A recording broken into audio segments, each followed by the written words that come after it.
So one of the things that I work with triathletes is for them to have a higher stride rate, because they tend to, from the bike, especially those that come from a non-drafting background, a time trial background, they tend to produce their power on the bike with lower revs. And then when I speak to top cycling coaches like Dean Golich from the USA, that's done a lot of work with top Ironman athletes and as well as with top ITU athletes. He says he just noticed it, and Craig Walton told me the same thing here with the athletes, is that they have the ability to produce power, but it's really, really raggedy.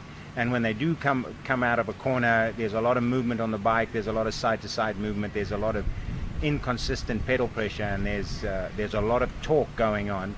And I know Jonathan Hall, the great Australian triathlon coach, speaks about producing power with revs.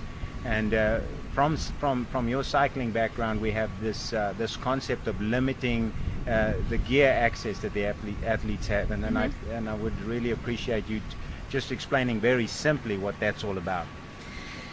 Learning how to spin is so important to be able to pedal fluidly and supplely, so that we can minimize the amount of energy that we're expending.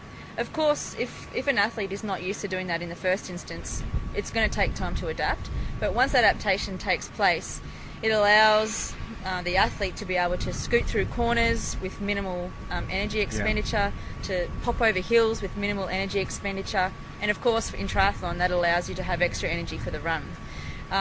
It's not just simply learning to be able to spin. That's the first skill. The next skill is then being able to apply power underneath that spinning. Okay. And so definitely there needs to be strength work on one side to be able to help that power underneath the spinning. But it's a two-step process. Learn how to spin and then learn how to put power underneath that. Okay. I see you like to use the word when you lecture punch, and I think that I saw with the swimming coaches as well, punching through rough water. So that punching over the top, does that apply also to time trial athletes? Absolutely. Okay. Yeah, with time trials, for me even years ago, it was more about just getting into that pace and just zooming, sort of trying to find a word. Yeah. Just sort of trying to push along. Yeah, okay. Whereas over the years it's become a lot more dynamic. Okay. So if a time trial has a few corners, if it has a few little rises, being dynamic allows us to just punch over those little crests, punch around corners, and it doesn't take anything out of our legs. Okay. If we haven't trained dynamically, then to do that in a race takes so much more out of us, to not only then get off the bike and run, but even if it's just a time trial, by the end of the time trial we have a lot less in ourselves than what we would otherwise as well. So that dynamic work also helps for time trials. Okay. So you would, to the long course athletes out there and the athletes that do Ironman and half Ironman, 70.3, that kind of races, you would give them the same advice, as to try and produce power with the highest revs they can, and realize that it's not just a strength process or a speed process, that it's a neuromuscular process. They have to do that. And then what do the junior athletes do then to learn that skill? What do you do mechanically to the bike? In terms of the position, locking out the gears.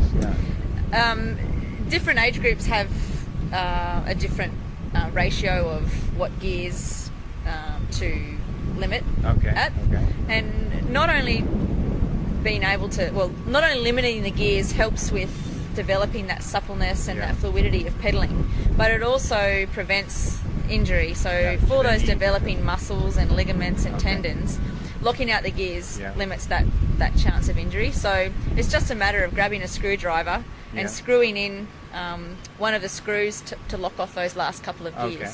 Yeah. And so how do you think that would be beneficial to an age group long course triathlete as well, to occasionally go out there and just not use those gears? For juniors, I think it's the responsible thing to do. Okay. So that these athletes can then come through the ranks. Whilst at the time, I know even for myself as a junior, all I wanted to do was just punch it out in the big chain ring. Yeah. So whilst it might seem like it's limiting now, you're actually doing yourself a great service in the long run. So for age group athletes that are already passed through juniors, take it back and do a few different drills in training where you can start pushing that limit. If you can only spin at 100 cadence, or if you can only spin at 90 cadence at this moment, and if that's your ceiling, we'll do drills and efforts to be able to lift that ceiling further and further and further, so that then you can actually put power through those high cadences. If your ceiling now is only 90, well, you're kidding. It's not a reality that you can then try and put power through a cadence of 100. And of course, it takes time to adapt to that. Okay. Oh, that's fantastic.